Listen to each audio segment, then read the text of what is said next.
वैसे मैं भूत प्रेतों में विश्वास नहीं करता हूं, लेकिन उस दिन जो मेरे साथ हुआ उसे देखकर मैं इस किस्से को आपके समक्ष रखना चाहता हूं। एक रात वहां पर हम परिवार के 5 सदस्य, मैं, मेरी दीदी, चाचा चाची और मेरा चचेरा भाई थे।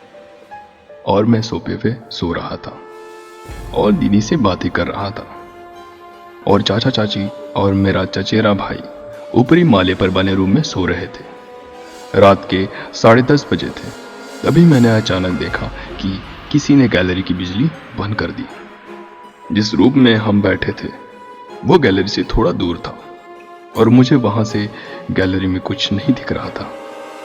यह पक्का करने के लिए मैंने अपने चचेरे भाई आकाश को आवाज दी और दूसरी तरफ से मुझे हाँ की आवाज सुनाई दी। मैं चौंक गया कि वो वहां कैसे पहुंच गया, क्योंकि उस गैलरी तक सिर्फ हमारे रूम से ही जाने का रास्ता है। मैंने फिर से तेज आवाज में उसका नाम पुकारा और इस बार भी वही आवाज दुगनी तेज सुनाई दे रही थी। जब मैंने इसे बार बार सुना तो मैंने बिना डरे उस अंधेरे गैलरी में जाने की सोची, और यह देखकर हक्का बक्का रह गया कि वहां कोई भी मौजूद नहीं था। अब मुझे थोड़ा डर लगने लगा। मैं जल्दी से वहां से भागा और मेरे कमरे से होते हुए आकाश के कमरे में गया और देखा कि वो तो सो रहा था। मैंने उसी समय उसे जगाया और गैलरी वाली घटना बताई।